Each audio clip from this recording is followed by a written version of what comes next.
As I mentioned earlier, today is the first Sunday of Lent, and during Lent this year, we are going to read through the Gospel of Luke together. Luke is one of the four Gospels, or spiritual biographies of Jesus that we have. We don't know for sure who wrote each Gospel. None of them are signed by an author, but from early on, the church has credited this Gospel to a disciple named Luke. It's likely that this is the same Luke that Paul mentions as his companion in 3 different letters. It's also likely that this gospel was written in the 60s or 70s AD. Luke's gospel begins in an interesting way, and I want to show you the first 4 verses. Here is what Luke 1 through 4 says. Many have undertaken to draw up an account of the things that have been fulfilled among us, just as they were handed down to us by those who from the first were eyewitnesses and servants of the word. With this in mind, since I myself have carefully investigated everything from the beginning, I too decided to write an orderly account for you, most excellent Theophilus, so that you may know the certainty of the things you have been taught. This introduction is significant. In it, Luke is saying, what I'm writing here is something solid, something you can trust. When a writer in the first century Mediterranean world wrote an opening sentence, and that's all actually one sentence, when they wrote an opening sentence like this, they were saying, this is a serious, well-researched piece of work, not a casual account. And Luke backs up this claim by appealing to a wide base of evidence. First, he mentions that several others have written about these events. He has these writings, some of which we may be able to trace as sources. Second, he has been in touch with eyewitnesses who have told him what they saw and heard. Third, he has listened to accredited teachers within local communities whom he calls servants of the word. Now, at the time, there were no newspapers, no radios, no TVs, but there were official storytellers who were seen as the most trusted folks to know a story and communicate it. And Luke is saying, I've been in touch with those folks as well. Luke is saying, I've been in touch with solid, reliable evidence that goes right back to the early events. And I want to write these down so that the message of Jesus is accurately passed on. What's interesting is that Luke addresses his words to most excellent Theophilus. And there's a couple of ways of understanding this. Theophilus could very well be a real person, perhaps a Roman governor or a local official who commissioned Luke to write this gospel. Or, given that the word Theophilus means lover of God, this greeting may be a literary device. It may be a way of addressing anyone who has received the message, addressing anyone who wants to follow Jesus. And that's what we're going to focus on during this series, following Jesus. What does it mean to follow Jesus? What does it mean to be a disciple of Jesus Christ? Our church's mission, which is behind me here, is to make disciples of Jesus Christ from all generations.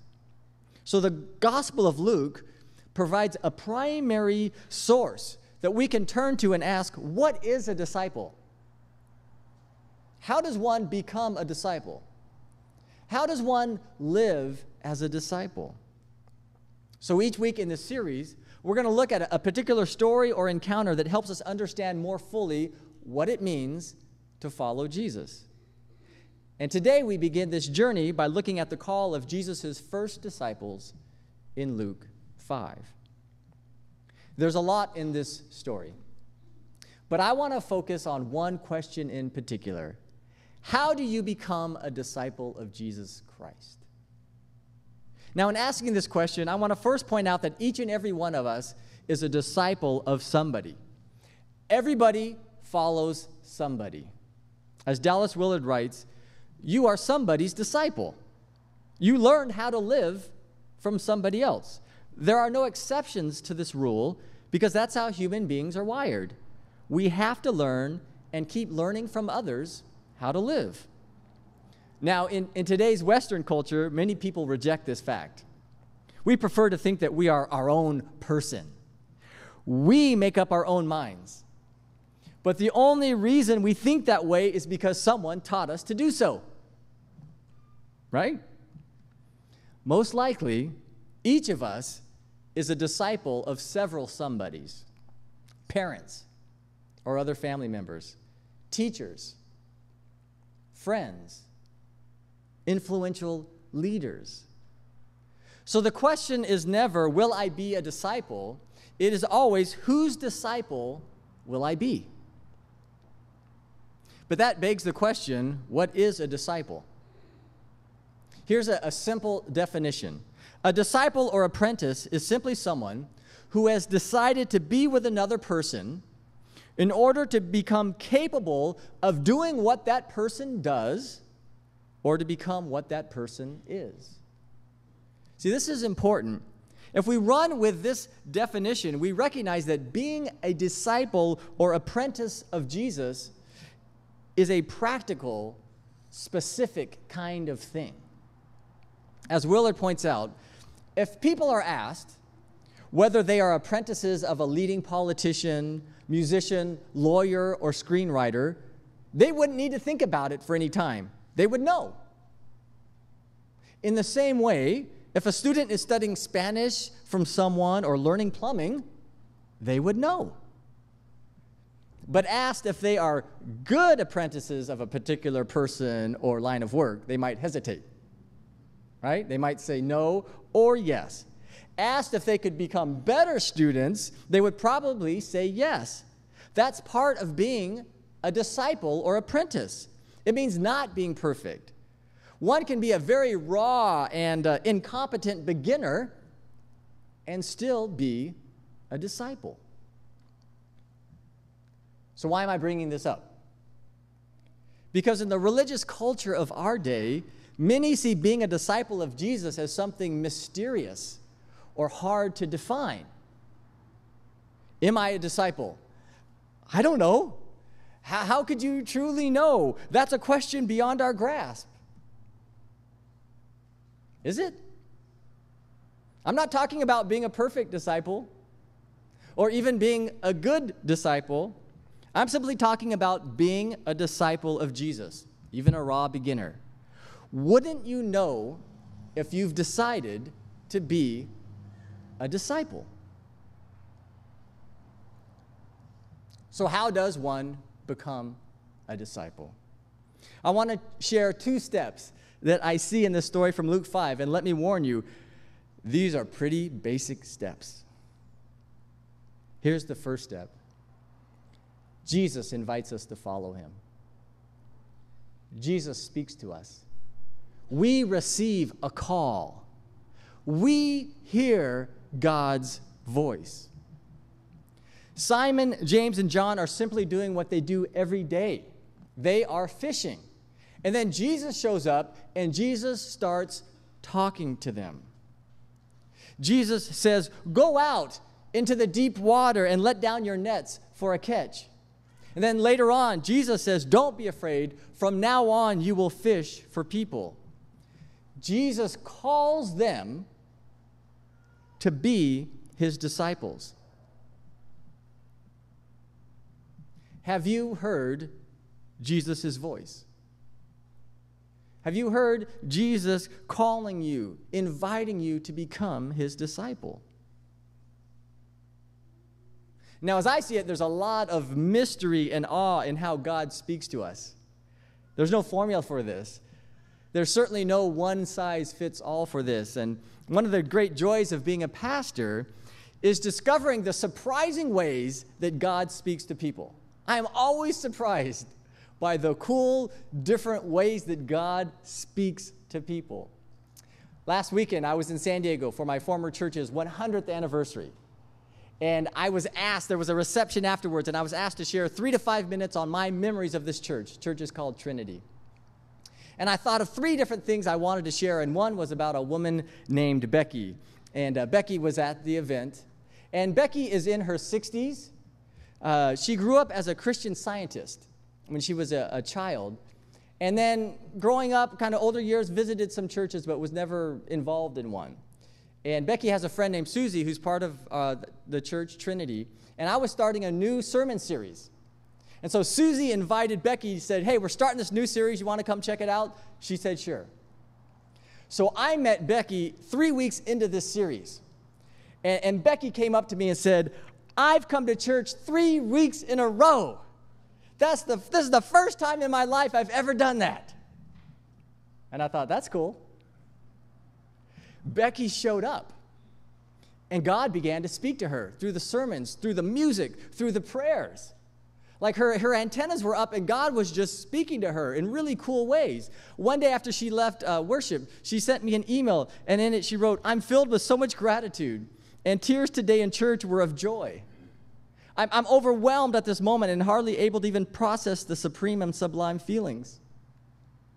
That wasn't me talking to her. It wasn't, the choir talking to her. It was in some way God speaking to her. And she found it really powerful. A little later on, she wrote me another email. In this email, she said, there are friends of mine who are incredulous that I am spending Sunday mornings in a church building.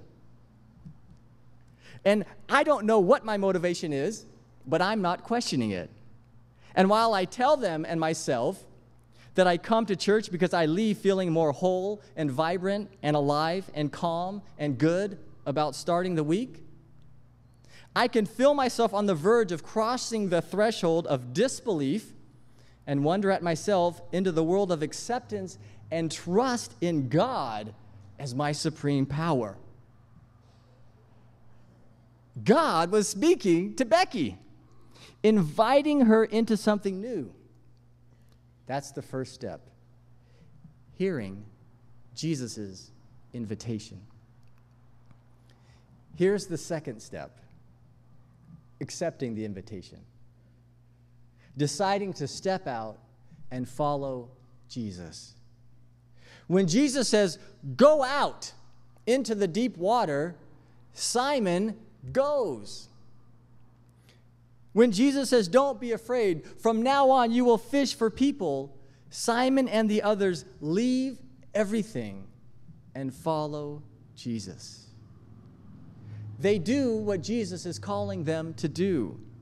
That's how they become disciples. They leave everything and follow him. That's costly. That cost them life as they've known it. Why would someone choose to do this?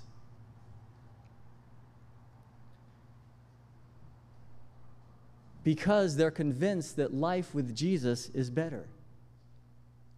They see life with Jesus as the greatest opportunity they will ever have. Dallas Willard writes, no one goes sadly, reluctantly into discipleship with Jesus unless we see clearly the superiority of what we receive as his students over every other thing that might be valued. We can't succeed in our discipleship to him. We need to be clear on the costs and the rewards. And once we are, then we are free to decide whether or not we want to follow Jesus. See, this is crucial to see. Discipleship doesn't just happen. We don't drift into it. We must make a decision. I have decided to follow Jesus. As most of you know, my dad is a Methodist pastor. I grew up in the Methodist church, and I've always gone to church. I've always appreciated it. I've always sensed God in my life. But I remember as a young adult realizing I need to decide if I'm going to follow Jesus. Because that's a very specific thing, and no one else can make that decision for me. I need to decide if I want to become a disciple of Jesus. Because if I decide to go down that path, it will shape the rest of my life. Work, relationships, money, goals, dreams, the whole thing. It will shape who I become. Knowing this and weighing the costs and the rewards, I made a decision. I'm all in with you, Jesus. I want to follow you. That hasn't been a one-time decision, and I'm certainly a fumbling disciple at times. But there was a point where I made a very deliberate, conscious decision to follow Jesus. The key isn't what words you say or where you are or who you're with. The key is simply choosing discipleship with Jesus, responding to the invitation. Going back to Becky in San Diego, she continued to be a part of our worshiping community. And God continued to speak to her, and she continued to respond. At one point, I was doing a series on prayer, and she sensed God speaking to her, inviting her to pray. So she bought a prayer journal.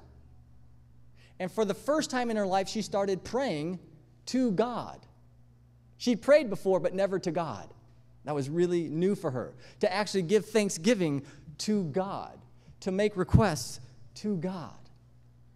And as she responded, as she stepped out based on what she was hearing, God continued to work in her life. And then one day, Becky contacted me. And she said to me, I want to get baptized, and I want to invite all my friends to come to it. Is that okay?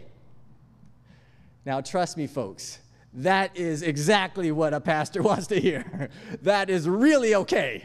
I said, let me think about it. No. I said, yes, that would be great. So we scheduled the Sunday. I still remember it was the first Sunday in September. And she invited 30 friends to come. And not all of them came, but a lot of them came. And most of them, well, none of them had been to our church before. Many of them had never been to a church before.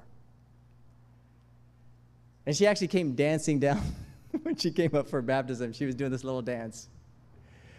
And she was baptized. And she was baptized as a way of just formally saying, I have decided to follow Jesus. I've made a decision to become a disciple of Jesus.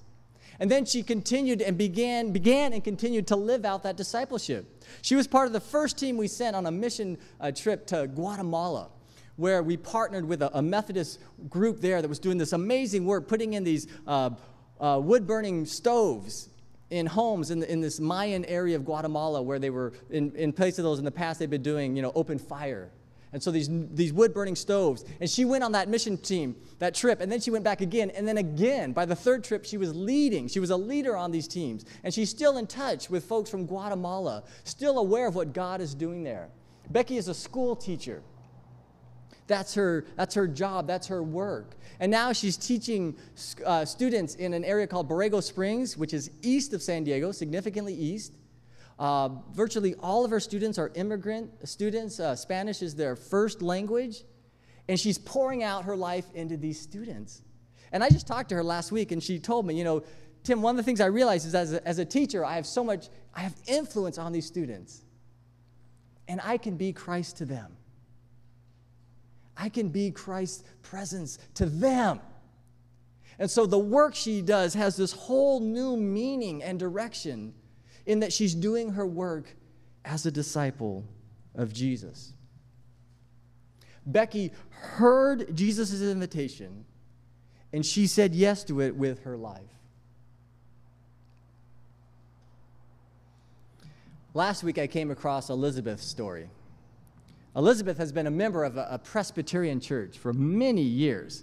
But one day recently, her pastor asked her if she had ever made a commitment to Christ, ever made a decision to give her life to him.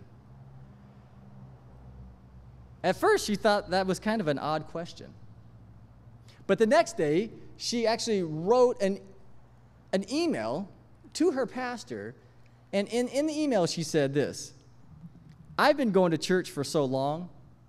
I've heard so many sermons and read the Bible, but I realized when you asked me that question, that I had never taken that step. I had never actually personally committed my life to Jesus Christ.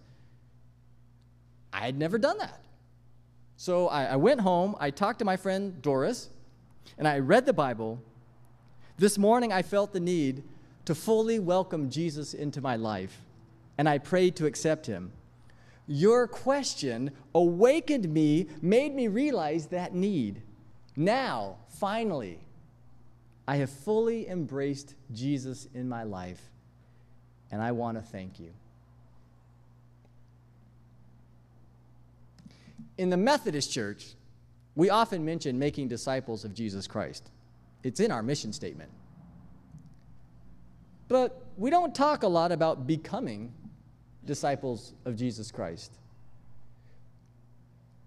So as we begin this series on following Jesus, I simply want to say, you can choose to become a disciple of Jesus Christ this morning.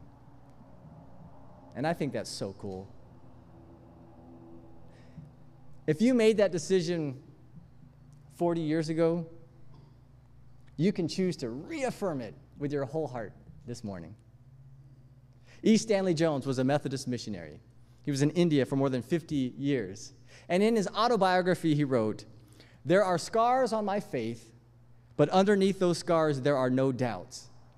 Christ has me with the consent of all my being and the cooperation of all my life. The song I sing is a lit song, not the temporary exuberance of youth that often fades when middle and old age set in with their disillusionment and cynicism. No, I'm 83, and I'm more excited today about being a Christian than when I was 18 and first put my foot upon the way." Love that quote. Have you ever put your foot upon the way? Have you ever said, "Jesus, I want to follow you. You lead, I'm going to follow. I'm going to go your way"? If so, maybe 10, 20, 40, 50 years ago, are you still excited today about being a Christian? Does Christ have you with the consent of all your being and the cooperation of all your life? Does Christ have you with the consent of all your being and the cooperation of all your life? That's what it means to be a disciple. Let's pray. If you want to commit or recommit your life to Christ, just tell him that. You can simply say, "Jesus Christ, I choose to be your disciple. I want to follow you. Come live in me, all my life take over."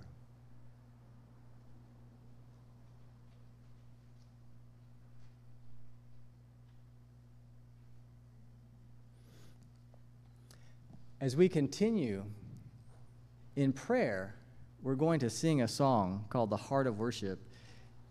And as you've noticed, often we're responding to the sermon with a song, with a modern worship song. And one reason that's true is that modern worship songs tend to be prayers. They're not sung about God, they're sung to God. So whether you know this tune, whether it's familiar to you or not, this is a prayer. And I want to invite you to join us in this prayer. The second verse of this song says, "King of endless worth, no one could express how much you deserve. Though I'm weak and I'm poor, all I have is yours, every single breath." This is a prayer of saying, "Jesus, I'm yours with the consent of all my being, the cooperation of all my life." So I invite you to listen in. I invite you to sing along. I invite you to make this a prayer as we sing "The Heart of Worship."